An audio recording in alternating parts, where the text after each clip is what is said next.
Hello అందరికీ దేశీ రుచులకు స్వాగతం. ఈరోజు మనము వినాయక చవితి సందర్భంగా వినాయకుడికి ఎంతో ఇష్టమైన ప్రసాదాలు నేను చూపిస్తాను. అందులో ముఖ్యంగా కుడుములు, ఉండ్రాళ్ళు మరియు గుగ్గిలని ఎంతో ఈజీగా పండగ పూట హడావిడి అనేదే లేకుండా సింపుల్గా వంట రాని వాళ్ళు కూడా చేసుకునే విధంగా ఈ వీడియోలో మనము చూసేద్దామా? ఇక లేట్ ఏమీ లేకుండా మొదటిగా కుడుములు చేసేసుకుందాం. ముందుగా మనము వీడియోలో చూపిస్తున్నాం కదా, అలా ఒక పెద్ద గిన్నె ఏమైనా పెట్టేసుకొని అందులో నేను 1 కప్పు దాకా పొడి బియ్య పిండిని వేసుకుంటున్నాను. మీరు ఒకవేళ తడి బియ్య పిండితో చేసుకోవాలనుకుంటే నైట్ అంతా బియ్యాన్ని నానపెట్టేసుకొని నెక్స్ట్ డే కాస్తంత తుడిచేసి వాటిని మిక్సీ పట్టేసుకొని వాటితో కూడా చేసుకోవచ్చు. ఇప్పుడు మనము బెల్లాన్ని కరిగించుకోవడం కోసం స్టవ్ ఆన్ చేసి ఒక ప్యాన్ పెట్టేసుకొని అందులో 1 కప్పు బియ్య పిండికి 1/4 కప్పు దాకా బెల్లాన్ని వేసుకోవాలి. ఒకవేళ మీకు స్వీట్ ఎక్కువగా కావాలనుకుంటే 1 కప్పు దాకా కూడా బెల్లాన్ని వేసుకోవచ్చు.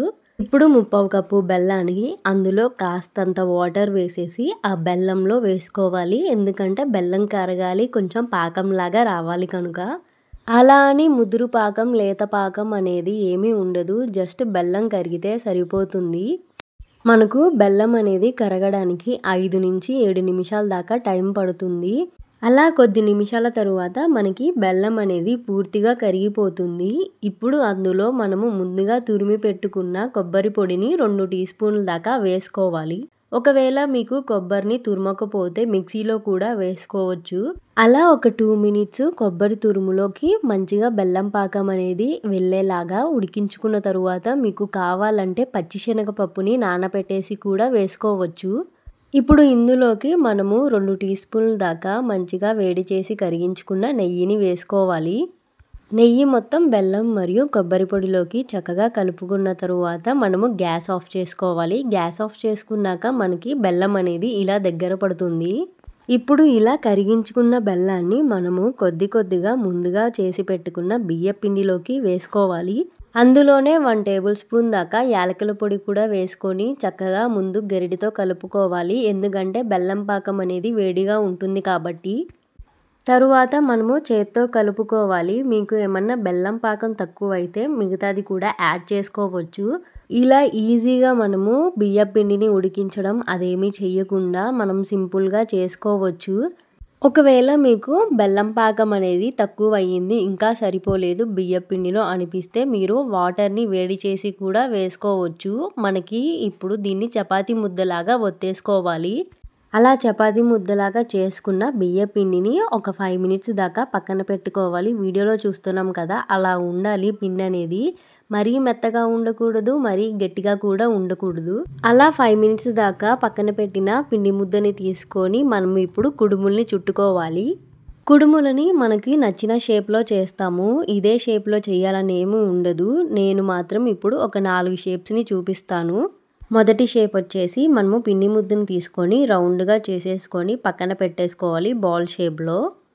మరొకటి వచ్చేసి మనము పిండి ముద్దను తీసుకొని బారుగా ఒత్తేసుకొని దాన్ని ఏళ్ళ మధ్యలో ఒత్తుకోవాలి. అప్పుడు అదొక షేప్గా రెడీ అవుతుంది. ఇప్పుడు మూడవ షేప్ వచ్చేసి ఒక ఆకునైతే తీసుకోవాలి. మందారాకు అయితే పర్ఫెక్ట్ షేప్లో ఉంటుంది. మీకు ఏ ఆకు అవైలబుల్గా ఉంటే ఆ ఆకు తీసుకొని ఒక రౌండ్ లాగా చేసేసుకొని వెనక తిప్పిన ఆకు మీద స్ప్రెడ్ చేసుకోవాలి. వీడియోలో చూపిస్తున్నట్లుగా మనము పిండిని ఒక్క ఎడ్జ్ కూడా వదలకుండా మొత్తం మంచిగా ఫిల్ చేసేయాలి. అలా ఫిల్ చేసుకున్న పిండితో మనము ఆకుని వెనక్కి తిప్పేసి మనము ఆకుని లాగేస్తే మంచిగా షేప్లో ఉన్న కుడుములు అనేది రెడీ అవుతుంది.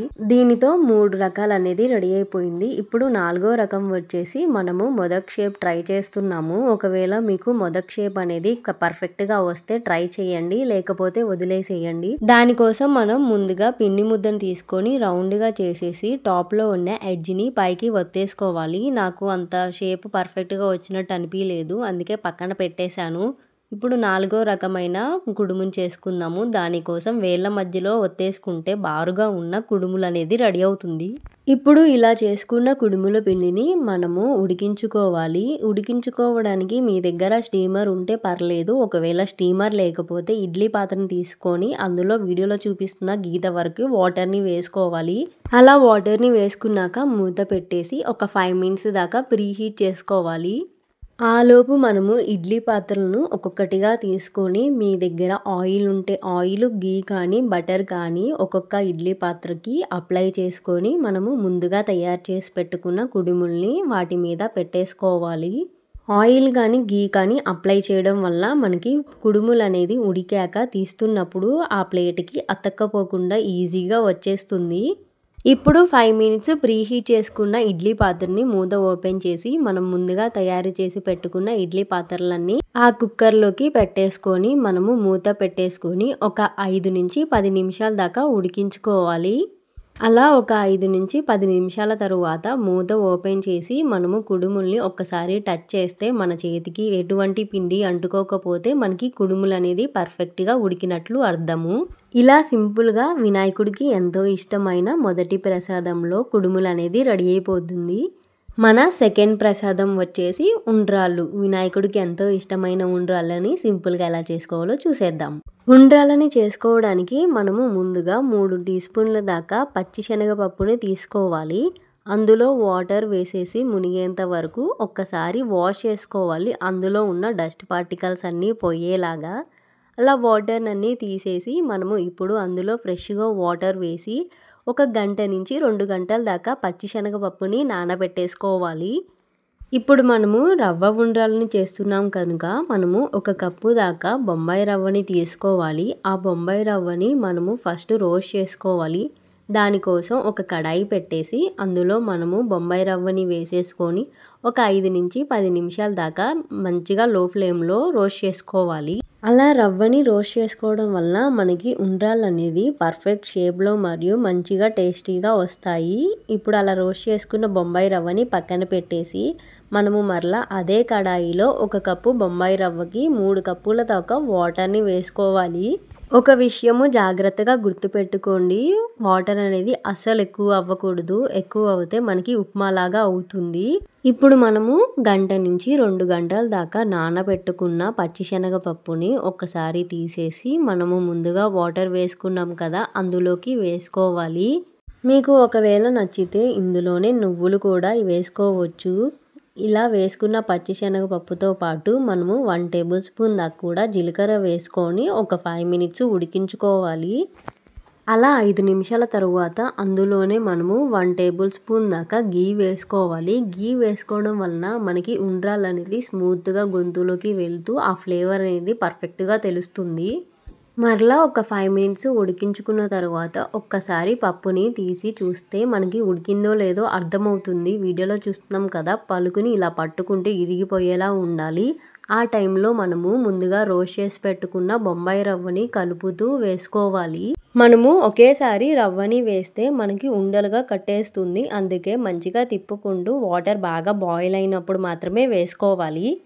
ఇప్పుడు మనము రవ్వని ఉండలు లేకుండా మంచిగా కలుపుకున్న తరువాత మూత పెట్టేసి ఒక 5 మినిట్స్ దాకా ఉడికించుకోవాలి.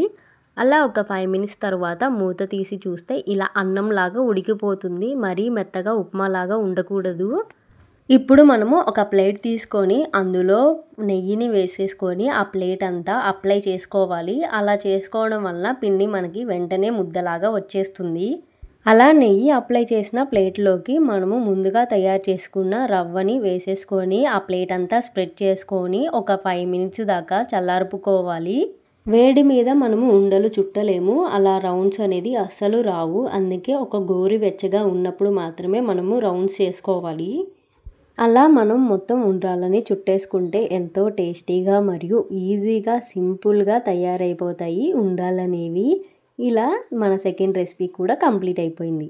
ఇప్పుడు మన థర్డ్ రెసిపీ వచ్చేసి ఎంతో టేస్టీగా ఉండే గుగ్గిళ్ళ తాలింపు. ఇందులో ఏముంది, ఎవరైనా ఈజీగా చేసేసుకుంటారు అని అనుకోవచ్చు. కానీ ఇందులో వేయాల్సిన పదార్థాలు వేస్తేనే దాని టేస్ట్ ఉంటుంది. చిన్న చిన్న చిట్కాలు పాటిస్తూ ఎలా చేసుకోవాలో చూపిస్తాను, పదండి. ముందుగా మనము ఒక బౌల్ నిండా శనగల్ని తీసుకుంటున్నాను. మీ క్వాంటిటీ తగ్గట్లుగా మీరు కూడా తీసుకోవచ్చు. ఇప్పుడు ఆ శనగలలో ఏమైనా రాళ్ళు కానీ డస్ట్ కానీ గడ్డి కానీ ఏమన్నా ఉంటే తీసి వేరేయాలి. ఎందుకంటే వెయిట్ అనేది పెరగడానికి అలాంటివి వేస్తారు. వీడియోలో చూస్తున్నారు కదా మీరే. ఇప్పుడు శనగలు మునిగేంత వరకు నార్మల్ వాటర్ని వేసేసుకొని వాష్ చేసుకోవాలి. వాటర్ వేయగానే చూడండి మిగతా ఈ డస్ట్ పార్టికల్స్ కూడా ఎలా వస్తున్నాయో. అందుకే శనగలు చేసుకునేటప్పుడు జాగ్రత్తగా చేసుకోవాలి. అలా ఆ డస్ట్ పార్టికల్స్ని కూడా తీసి పడేసేసి మనము శనగల్ని మంచిగా వాష్ చేసుకోవాలి. చాలా డస్ట్ ఉంటుంది ఈ శనగలలో. ఇప్పుడు మనము ఆ శనగల్ని కడిగి పెట్టేసుకున్న తరువాత మంచి వాటర్ని వేసేసుకొని ఒక 2-3 గంటల దాకా నానబెట్టేసుకోవాలి. ఒకవేళ మీకు టైం లేకపోతే అందులో వేడి నీళ్ళను కూడా వేసేసుకొని 1 గంట దాకా నానబెట్టేసుకోవాలి. మీకు యూస్ఫుల్ టిప్ ఏంటంటే మనము ఈ శనగల్ని ఎంతసేపు నానబెట్టేసుకుంటే అంత తక్కువ టైం పడుతుంది ఉడికించుకోవడానికి. నేను ఒక 3 అవర్స్ దాకా నానబెట్టేసుకున్నాను. ఇప్పుడు మీ దగ్గర కుక్కర్ ఉంటే కుక్కర్లో వేసేసుకోండి. ఒకవేళ కుక్కర్ లేని వాళ్ళు ఇలా మందపాటి గిన్నెలో ముందుగా నానబెట్టేసుకున్న వాటర్తో సహా శనగల్ని వేసుకోవచ్చు. ఒకవేళ మీరు మంచి వాటర్ పోస్తే వేసేసుకోవచ్చు. లేకపోతే ఆ వాటర్ని కూడా తీసేసి వేరే వాటర్ని వేసేసుకోవచ్చు. చూడండి, శనగలు ఈ మాత్రం నానితే సరిపోతుంది. మనకి ఒక 15 మినిట్స్లోనే మనకి శనగలు అనేది చక్కగా ఉడికిపోతుంది. ఇప్పుడు దీన్ని తీసుకెళ్ళి స్టవ్ మీద పెట్టేసి అందులో గల్ల ఉప్పు అంటారు కదా, అందులో 1 టీ స్పూన్ దాకా వేసేసుకొని కలుపుకోవాలి.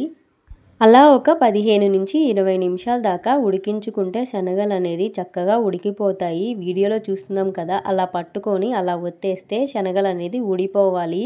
ఒకవేళ మీరు కుక్కర్లో వేస్తే ఒక 3-4 విజిల్స్ వస్తే సరిపోతుంది. ఇప్పుడు ఈ శనగల్ని మనము తాలింపు పెట్టేసుకుందాం. దానికోసం ఒక చిన్న ప్యాన్ పెట్టేసుకొని అందులో 1.5 టేబుల్ స్పూన్ దాకా ఆయిల్ వేసుకొని మనము శనగపప్పు మరియు మినప్పప్పు, కాస్తంత జీలకర్ర, ఆవాల్ని వేసేసుకొని ఫ్రై చేసుకోవాలి. ఇప్పుడు అందులోనే గుప్పెడు కరివేపాకు రెమ్మల్ని వేసేసుకోవాలి. తరువాత ఒక 4 ఎండుమిర్చిని వేసేసుకోవాలి. ఒకవేళ పెద్దగా ఉంటే తుంచేసి వేసేసుకోండి. తరువాత మెయిన్ ఇంగ్రీడియంట్ వచ్చేసి ఇంగువ. చాలామంది ఈ తాలింపులో ఇంగువ మిస్ చేస్తారు, కానీ మెయిన్ టిప్ ఇదే. ఇప్పుడు సన్నగా తరిగి పెట్టుకున్న ఒక 2-3 పచ్చిమిర్చిని వేసేసుకోవాలి. తరువాత 1 టేబుల్ స్పూన్ దాకా సరిపడా ఉప్పు మరియు 1/2 టేబుల్ స్పూన్ దాకా పసుపు వేసుకొని చక్కగా కలుపుకొని ఒక 2 మినిట్స్ దాకా ఫ్రై చేసుకోవాలి. ఇదే టైంలోనే మీకు ఎవరికైనా ఇష్టం ఉంటే కొబ్బరి తురుమును కూడా వేసేసుకొని ఫ్రై చేసుకోవాలి. తరువాత మనం ముందుగా ఉడికించి పెట్టుకున్న శనగల్ని ఆ తాలింపులోకి వేసుకోవాలి. శనగలని ఆల్రెడీ ఉడికించుకున్నాం కనుక ఎక్కువసేపు మనము మగ్గించక్కర్లేదు. ఒక 2 మినిట్స్ అలా ఫ్రై చేసేసుకొని పైన కొత్తిమీరతో గార్నిష్ చేసుకుంటే ఎంతో టేస్టీగా ఉండే శనగల తాలింపు అనేది రెడీ అయిపోతుంది. ఒక్కొక్కరు ఒక్కొక్క విధంగా పిలుస్తారు. గుగ్గిళ్ళని, శనగలని. ఇంకే విధంగా పిలుస్తారో నాకు కామెంట్ చేయండి. ఏదైనా దేవుడికి చేసేది మాత్రము ప్రసాదమే కదా, ఆయనకి ఇష్టంగా చేస్తే తినందంటూ ఏమీ లేదు, ఏ పేరుతో పిలిచినా. ఇలా మన థర్డ్ రెసిపీ వచ్చేసి శనగల తాలింపు కూడా రెడీ అయింది. ఇలా సింపుల్గా చేసుకునే రెసిపీస్ మన ఛానల్లో చాలా ఉన్నాయి, వెళ్ళి చూసేయండి. ఈ వీడియో మాత్రం మీకు నచ్చితే తప్పకుండా లైక్ చేసి సబ్స్క్రైబ్ చేసి పక్కనున్న బెల్ ఐకాన్ క్లిక్ చేయండి. Bye bye, see you in next video.